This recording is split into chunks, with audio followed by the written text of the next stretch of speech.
안녕하세요. 정피트입니다. 저번 시간에는 관절 사슬에 대해서 했었습니다. 관절 사슬에는 이제 포스처에 대한 게 있었고 키네티스에 대한 게 있었습니다.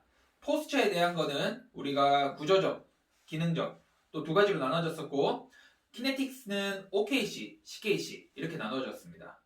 오늘 해볼 거는 머스큘러 체인. 머스큘러 체인에서는 시너지스틱스, 그리고 머슬 슬링, 그리고 마이오파셜 슬링 이렇게 또 세 가지로 나눠지는데요. 이 부분에 대해서 먼저 시너지스틱 부스터 한번 알아보도록 하겠습니다.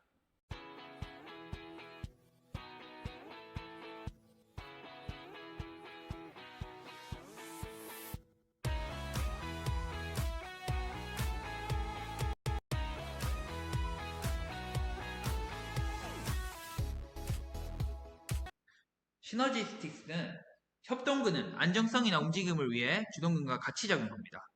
협동근은 2차적인 움직임을 발생시키고 안정화시키거나 중립을 유지하는 데 작용됩니다. 또 거짓 약화라고 하는데 스카플라의 스테빌리티, 안정성이 부족하거나 코어의 안정성 부족으로 로테이트 커프가 마치 약화된 것처럼 나타날 수도 있습니다. 이러한 예가 있습니다. 우리가 처음에 환자가 왔습니다. 그래서 이제 MMT나 저항 검사를 합니다. 버텨보세요. 어깨 주변 근육이 약하시네요. 혹은 뭐 로테이트 커프 근육들이 약하시네요. 이렇게 했는데 우리는 또 그렇게 평가하고 치료할 수 있겠죠. 그런데 이 시너지스틱을 좀 이해하고 한다면 우리가 숄더에 대한 안정성을 제공해 줬습니다. 안정성을 선생님들이 잡아서 제공해 줬는데 다시 평가해 보니까 그대로 정상 근력을 가지고 있을 수 있습니다. 처음에 우리가 이런 것들을 몰랐다면 그냥 저항을 줬을 때 약하네 라고 평가를 할 수 있지만 어떠한 안정성을 다시 제공해 주었더니 정상 근력이 회복되는 경우도 있을 수 있습니다. 우리가 스카플라 휴머러스의 관계에 단순하게 이 위치에서 이렇게 봤지만 코어에서도 마찬가지입니다.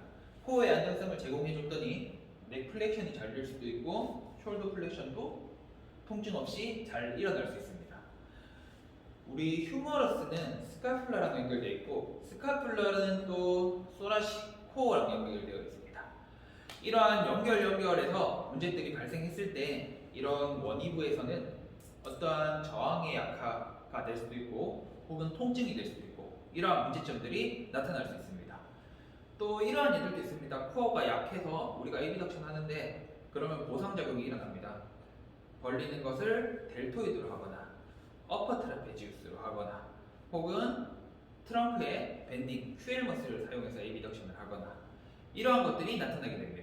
그렇기 때문에 우리는 평가를 할 때 단순히 저항만 주기보다 이런 시너지스틱스를 생각해서 스카플라 안정성을 한번 제공해주고 들어보든지 혹은 코어의 안정성을 제공해주는 것도 방법 중에 한 가지가 될 것입니다. 이렇게 프록시말의 안정화로 정상적인 근력을 가지고 있다라고 다시 판단할 수 있음을 알 수 있습니다. 우리 이러한 숄더 근육들은 이런 중심부의 혹은 프록시말 파트의 안정성 같이 협력해서 작용하기 때문에 우리가 평가 치료할 때 얘네들을 쭉 한번 고려해주고 혹은 생각하고 이제 치료에 접목해주세요. 단순히 그 파트만 보지 않았으면 합니다. 이제 머슬 슬링인데요. 머슬 슬링은 광범위하게 여러 관절의 움직임에 관여하고 안정성을 제공해주는 역할을 합니다. 근육 슬링은 1930년대 이후부터 유럽 의학계에 알려져 왔습니다. 여러 학자들이 이러한 머슬 슬링에 대해서 말하였는데요. 블라이밍이란 사람은 근육 슬링은 몸통을 통해 특히 몸의 하부에서 상부까지 힘이 전달되고 회전을 촉진시킨다. 이렇게 말씀하셨고요. 또 우리가 잘 아는 마이어, 근막경선 책 쓰신 분이죠. 마이어는 근육사슬이란 해부학적으로 길게 연결되어 있으며 몸 전체에 걸친 근막 연결이 근육사슬 패턴의 기초가 된다. 라고 하였습니다. 이제 우리 얀다는 근육사슬에서 근막 요소와 기능적 요소를 모두 고려하여서 접목하였고 슬링을 이루는 근육은 독립적인 근육의 수축보다는 기능적인 움직임을 위해 함께 작용합니다. 우리 근육 슬링에는 이런 것들이 있습니다. 지금 앞에 보여지는 그림들이 있는데 한 가지는 상지에 연결되는 플렉션,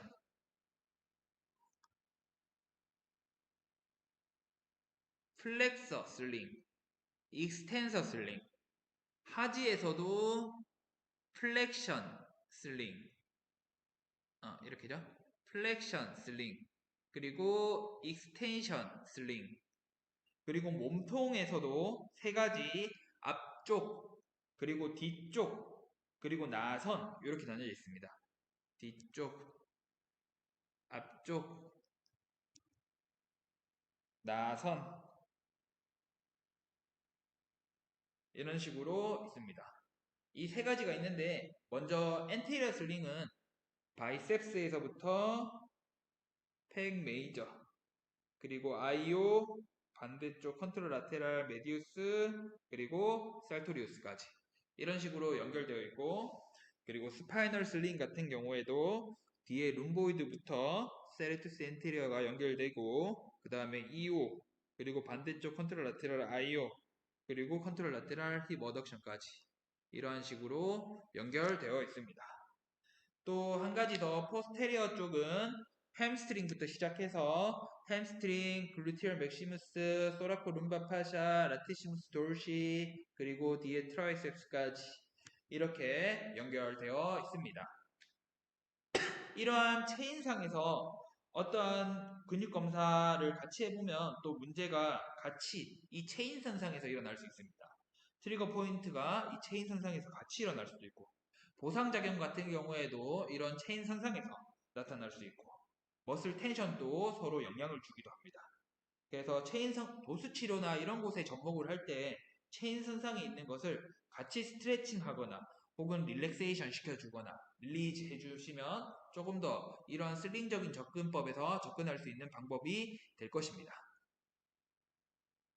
또 이러한 몸통 슬링은 몸통의 안정성을 촉진시키기 위해 필요하며 특히 상하지에 일어나는 교차적인 보행 패턴과 연관이 있습니다. 우리가 걸어갈 때 이런 체인들이 많이 사용됩니다.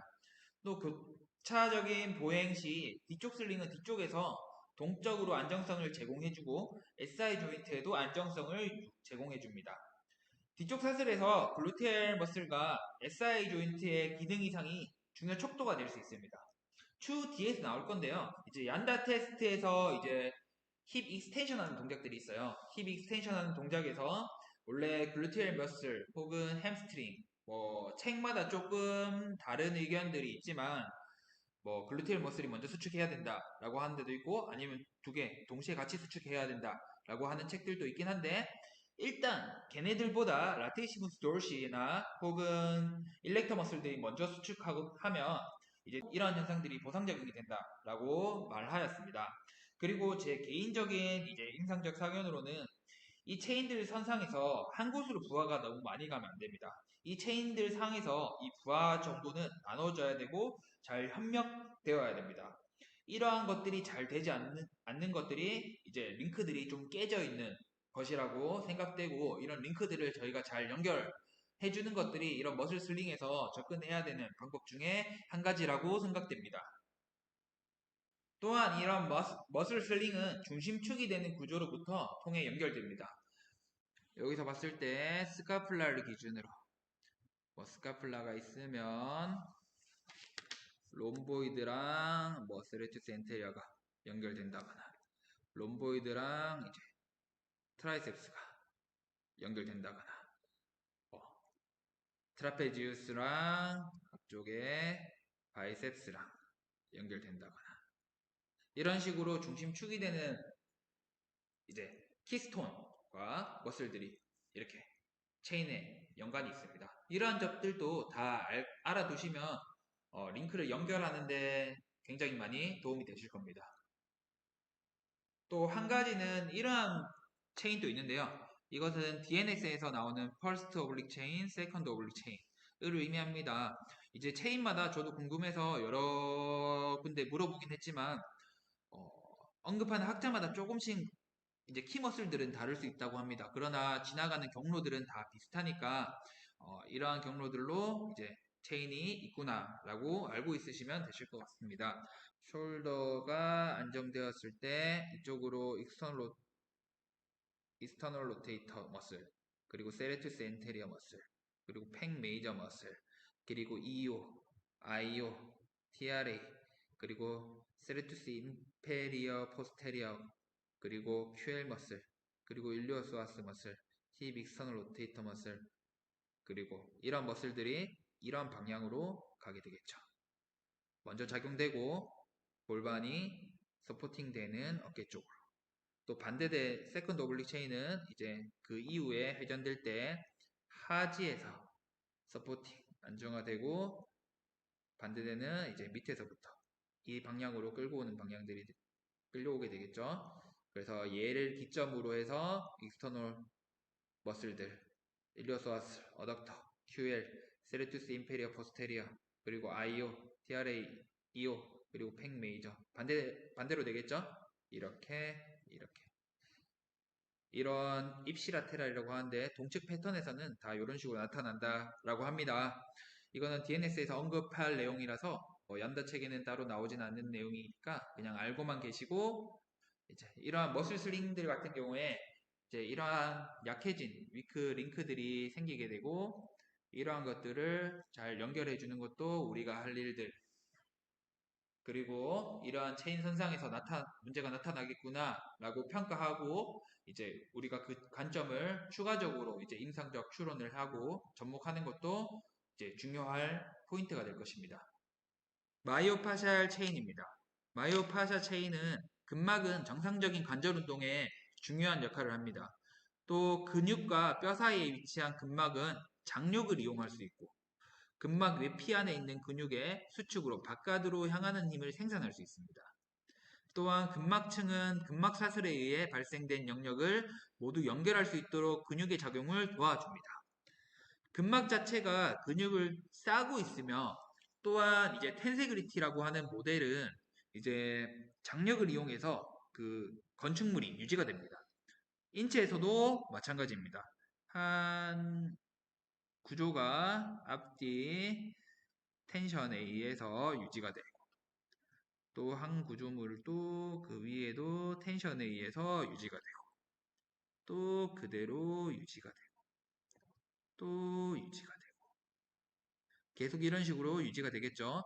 근데 만약에 한 곳의 텐션이 한 곳보다 강하게 된다면 얘네들은 이렇게 무너지게 되겠죠. 인체에서도 마찬가지입니다. 이러한 관점에서 이러한